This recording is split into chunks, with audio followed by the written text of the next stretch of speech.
ekosistem Batang Toru ini adalah sekeping surga yang jatuh ke bumi. Berdasarkan hasil riset yang kami sudah lakukan, bahwa pohon saja misalnya di ekosistem hutan Batang Toru itu memiliki kayaknya sangat besar. Misalnya lebih kurang 30% dari jenis pohon yang kita jumpai tersebut hanya dari satu individu saja dalam 0,8 hektar. Jadi kita bisa bayangkan 30%-nya itu hanya satu pohon dalam 0,8 hektar atau lebih kurang 1 hektar itu cuma satu pohon setiap individu. Jadi kelangkaannya sangat tinggi. Ada 12% yang kemudian hanya terdiri dari 2 individu saja. Bandingkan dunia Eropa saja misalnya hanya 124 jenis pohon. Di Batang Toru dengan luasan 0,8 hektar kita bisa menjumpai 332 jenis pohon. Jadi memang kita sangat kaya. Sebagian besar 50% dari pohon di sana itu merupakan sumber pakan orang hutan. Dengan adanya hutan yang sangat lebat, pepohonan yang sangat lebat, maka dia akan kemudian membentuk iklim mikro. Ya, iklim mikro yang kemudian bisa memicu kehadiran misalnya ditemukan lebih dari 200 jenis anggrek yang dinominasi oleh anggrek epifit. Artinya dia hidup di pepohonan. Nah, kalau pohonnya hilang, bagaimana dengan anggreknya? Nah, rekan-rekan bisa bayangkan sendiri.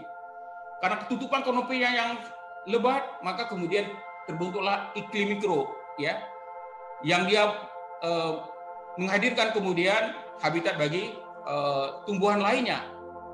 Batang Toru juga memiliki tumbuhan-tumbuhan yang tak biasa, jenis-jenis yang eksotik, termasuk jenis yang ada endemik Sumatera, yang ada jenis yang kemudian baru ditemukan di Sumatera.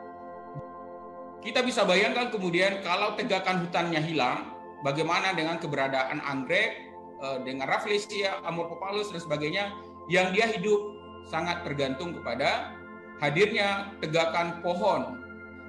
Nah, hasil riset kemudian menunjukkan sampai hari ini tercatat lebih kurang 90 jenis dari mamalia, termasuk satwa langka orang utan tapanuli sebagai yang spesies yang berada pada tingkat kelangkaan yang paling tinggi. Ada harimau juga di sana, ada oa, ada terenggiling, dan seterusnya itu. Jadi ini contoh-contoh yang kemudian satwa yang kemudian kehadirannya sangat tergantung kepada kondisi hutannya.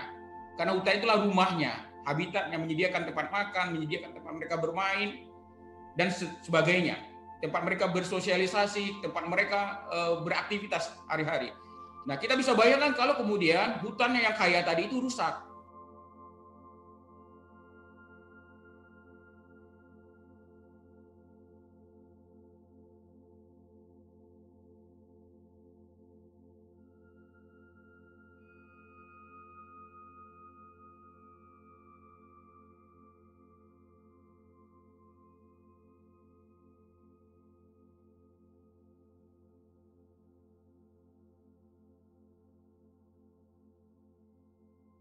Ini waktu yang sangat baik bagi pemerintah untuk menginisiasi kajian independen. Jadi memang melibatkan para ahli, ya, sehingga kemudian hal-hal itu bisa diukur dengan baik.